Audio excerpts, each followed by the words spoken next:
Yeah, it's been a fun little venture. We have plenty of stories we could sit here and tell you. But you know, the end result is we've had a lot of really good success in this market, and with partners that do work the right way. There's really nothing to worry about. You know, you hear safety concerns all the time with lithium. You know, that comes from misinformation on the internet or not enough information. You know, there's many various types and forms of lithium, which, you know, we use a lithium iron phosphate, which is inherently safe by itself, but then each battery has its own management system. Each cell has some safety features built in.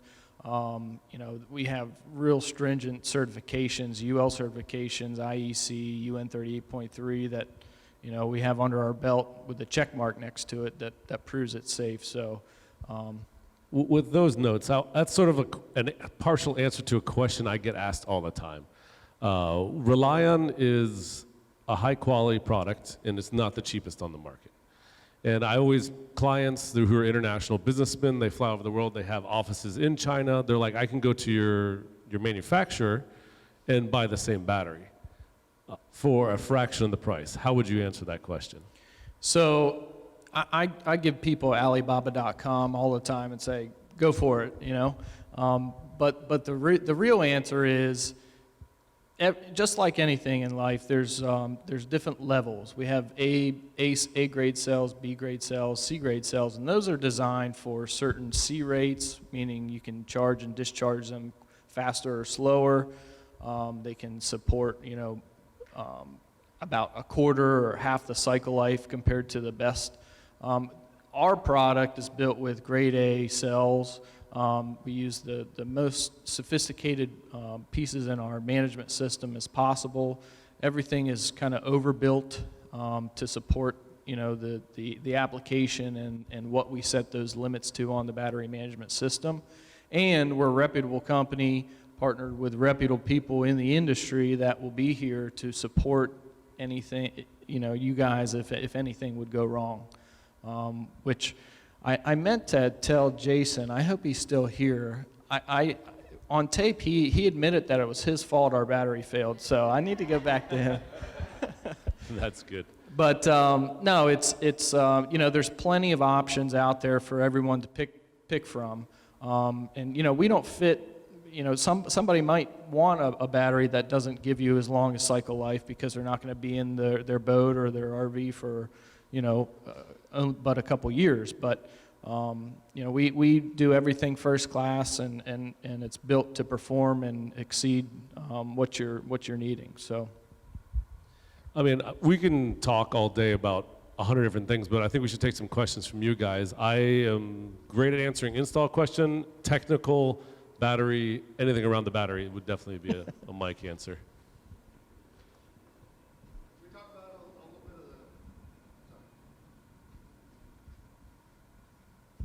Can we talk a little bit about the support systems that go around the lithium batteries, regulators, inverters, chargers, all that sort of thing?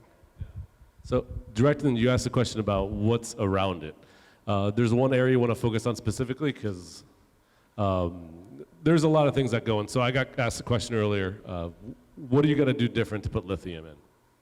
Everyone will say nothing, which is actually a true answer. You definitely don't have to do nothing right away because it's just a battery, technically. You'll get the performance of lithium, it drains farther, it's lighter, you get all the benefits of lithium, and you can just drop it straight in. It is an absolute drop-in replacement. Standard AGM profile will charge the battery, but you want to get more out of this investment. So you've then just a little lighter, better performing battery. You want to get the most out of it. And to make that happen, there are a lot of things you would need to change. The biggest issue with lithium changing is actually your alternators. It's the biggest risk area. Depends how the age of your engines and when and who built them. The alternators they put on, some of the older style, you guys are familiar with the MR, they came out with Hitachi 50s and 60s back in the day. They put out between 30 to 50 amps. If you put that onto lithium, any bank bigger than probably 300 amp hours, you'll cook those probably within an hour. Just because of the quality and the age of them often. There's a lot to do. There's Nikki and Jason talked about options, which is a whole other animal within alternators that we can get into later. But the best thing you can do on, if you have a more modern engine style, there's a simple upgrades you can do that Balmar gives you. There's a lot of different ways to deal with this, but probably the most expensive thing to make your power regeneration faster on your boat would be the alternator solution. And there's about 20 different ways I can do that and talk for 5 hours on it. But inverter chargers, most inverter chargers, Magnum, Victron, Mastervolt, are all programmable to work with lithium. I wouldn't use their standard lithium profiles. I would find an expert that knows how to work with them and change them to customize towards the lithium battery used. RELiON has specific settings other people do to stay within their warranty period. Yeah, very good. And one thing to add is, lithium can take a beating. It doesn't have to be specific and, exact from the get-go, but the more you dial it in with your system, the better optimized the system is going to perform. So even if you don't have the settings exactly the way the manufacturer recommends, the battery's still going to operate. It's still going to get charged up. It might not get charged at 100%. It might only get to 95%, but you're never going to notice, really. So, did that answer your question? okay. So when you're charging your batteries and you're in like the fast charge portion of the profile, how many C? What's the maximum? So that's, yep, great Explain question. C rating a little bit more. So the question was, what is the C rating basically on charge or discharge? And C stands for current, and typically it's recognized as either 1C or 2C or half C, but it's basically how much energy, amperage can you push or pull into the battery. And for each battery, it's a little bit different, but for the 300 amp hour 12 volt, it's 0.33 C. So we have a 100 amp continuous discharge or charge rate. So meaning if that 300 amp hour battery was being charged at 100 amps, you could fill it up in an hour, or 3 hours, or discharge in 3 hours. And so one way around that, the lithium can handle greater C. The cells can handle 10C. massive. It's the battery management system that limits that because it's a drop-in application. But the beautiful thing is when you put a few batteries in a pack, you multiply that C rating per battery. So the big question sometimes is if you put one single RELiON RB100, which is a Group 31, a standard like start size battery, on a house bank, and that's your only house bank, and you got 200 amp hour alternators, you're putting 200 amps into this thing, you'll cook the thing. But if you put 6 of them together, it can handle the current flow because it's balancing across perfectly. So it's not something to be afraid of in a C rating, because typically we use all these RELiONs for a house bank. We're not using them for locomotives. It's not the chemistry designed for that. Quick follow-up to that. How many C for the VCM? Just cuts it off. So the 300 amp hour has a peak discharge cutoff of, I think, 250 amps or 350 amps for 1 to 4 seconds. But we also have a higher rated version called the 300 HP, RB300 HP, and that can support up to 900 amps. So it's battery specific. And what's great about our company is we share everything with the customer. There's data sheets. We have the most information on any data sheet battery company I've seen. And if there's something that that's not there that you're looking for, we have technical engineering support to help in any question that you have.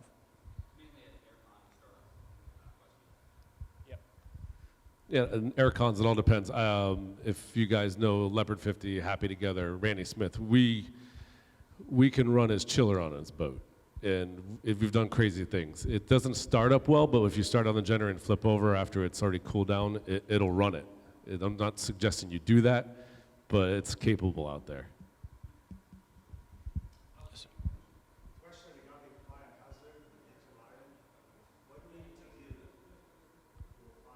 Fire hazard. You would just want, just like anything, you would want to have the extinguisher that's rated to put out lithium.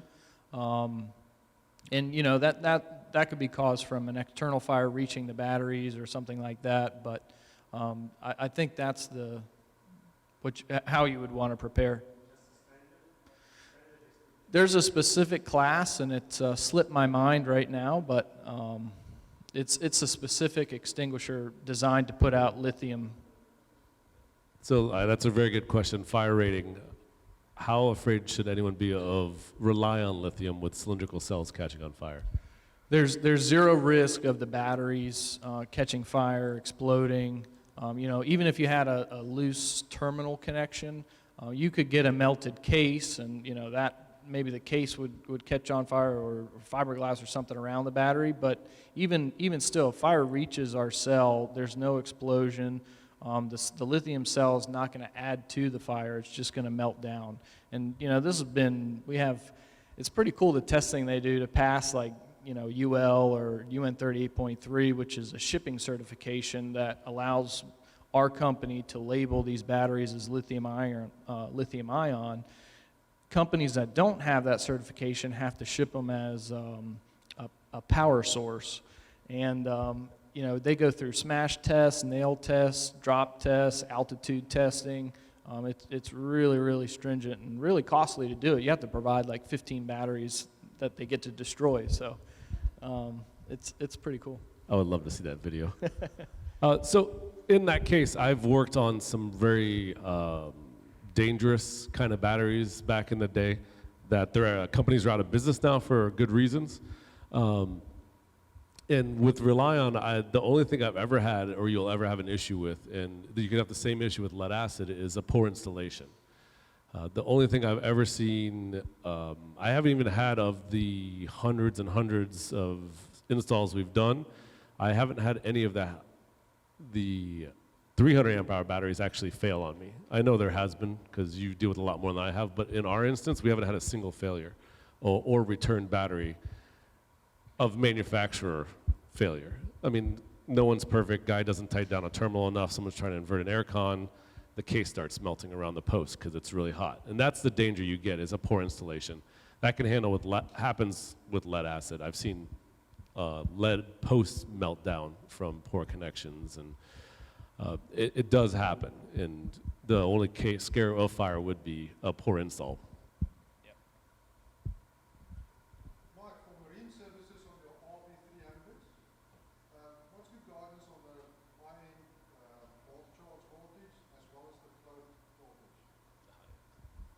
So high-end charge bolt voltage would be 14.2.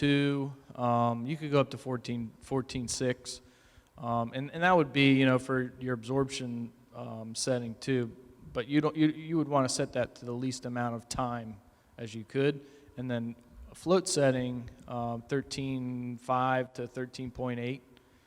We have specific charging instructions on our website that you can pull off there, or our technical team can give you that answer too. But 14.6 is really the peak bulk.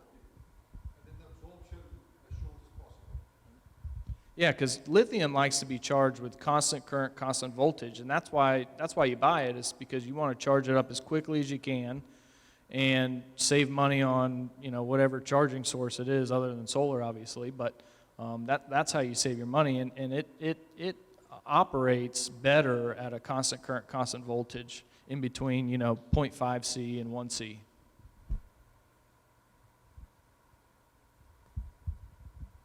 Samuel.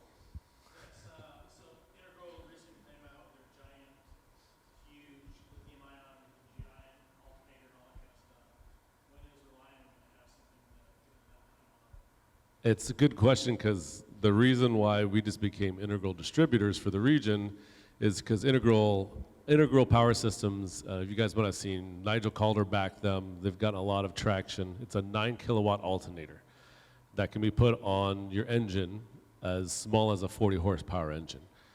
There's a lot of technology and science behind that keeps that safe and doesn't void your Yanmar manufacturer, sorry, reverse that, Volvo manufacturer warranty. We're still trying to get approved by Yanmar.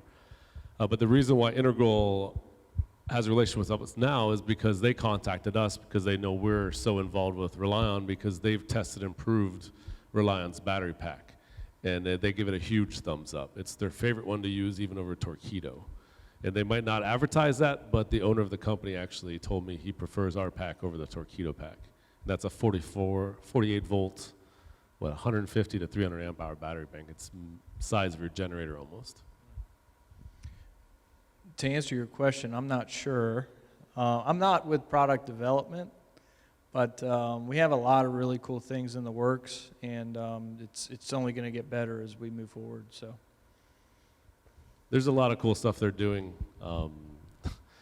Cut our teeth with coming out with the lithium golf cart batteries and a lot of cool, fun things that are coming out in the industry. It doesn't probably won't be on boats right now at the moment, but they're very innovative and moving forward. And one of the reasons why Just Catamarans partnered and felt very comfortable with RELiON is because the owner of the company has 30 years in the industry, in the battery industry.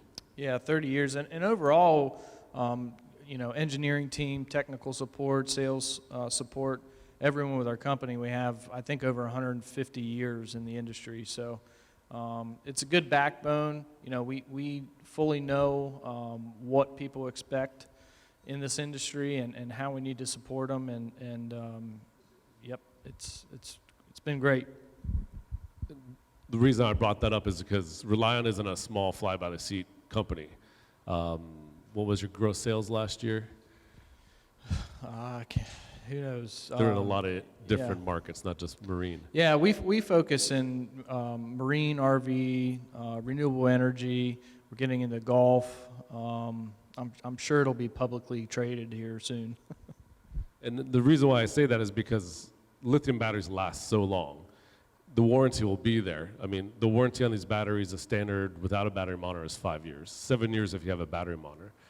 Some companies that are lithium, I've seen them come and go. And there's a bunch out there, like the one that Jason and Nikki was talking about was on their boat before we switched to RELiON. That company's out of business. They're in bankruptcy court, and I have no clue how he's not in jail. But there's a lot of companies like that, and I'm not going to knock any single name out in the industry, but the reason why we like RELiON is that the experience and the financial backing. The owner of the company has done very well for himself and has invested millions and millions of dollars in making this company stick around for a long time. Good question. Regarding the starter battery for a dinghy, does RELiON do some small lightweight? Yeah, we have a series called our HP. Henry Paul stands for High Performance, and we have various model numbers. The RB50-HP would probably be the one that you would want to look at. Just a small outboard, right? Anybody else? Sam. So we got a battery bank, and like my boat is like 630 on the house bank, and I got 1,000 watts of solar. Is there any kind of like ratio between those two? That's a you question. That's a very good question. It really depends on your demand for the boat and the draw. If you can leave some boats, the typical draw I see overnight on a boat is like maybe 30 amps per hour. So you can crunch numbers off that. I've seen refrigeration systems draw 30 amps per hour.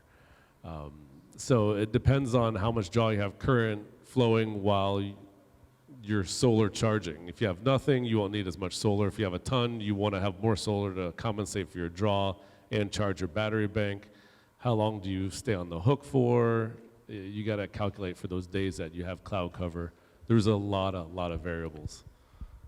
That's also a great question because it brings up a point when you compare lithium to lead acid, being that lithium is not subject to partial state of charge degradation. So if you discharge your battery to 80% depth of discharge and only charge it up to 90 or 80% or 70 and don't fully top it off in that same charging cycle, it does not give you any irreversible loss. There's no degradation to the cells. Whereas lead acid, if you did that over and over and over, the top part of that would start sulfating and you'd never get that back. And that's not true with lithium. So you know, it's more important to get solar and your battery sizing appropriate when you use lead acid batteries. But with lithium, because there's no harm to the battery if you don't fully charge it every cycle, it's not as big of a deal. Well, Kent, sorry, real quick. Kent, you have any input on that solar to battery ratio? Yeah. Any input? No? Okay. Just checking. I lean on the guru. I learned a lot from him. Another question, what are your thoughts on having just a house battery and trying to consolidate starters into that? People do it. Personally, I probably should turn the camera off for this, but for a starting battery, I personally don't feel that in most applications that you should use a lithium starting battery. It's a lot of money for what you're getting to only crank over an engine. Now, however, if you're discharging the battery for electronics or other small loads that you're using it more of a hybrid deep cycle / starting battery, great. The bang for your buck that you'll get with lithium is if you cycle the battery. That's how they're designed to be used. So we have the batteries to support that kind of load, but a lead acid battery that's just used for starting with no other loads or anything on it is going to be fine too. Is your question having to do with some boats do this where you just have a house bank that's lithium and having no star batteries? Is that your question? Yeah, I got a friend that works on RELiON, that's what he does. Okay. Just has one battery bank. I wouldn't do it. There's no redundancy there. You need some kind of, even a small pack to wake it up to turn your alternators on or have a chance of starting a large engine on a motor yacht. I would never do that. All the Fountain Peugeots come with a single starting battery. The other side starts off the house. At least you have a single redundancy there. I'm constantly converting those to have individual start batteries and then connecting each one for emergency parallels across and to each redundancy is key.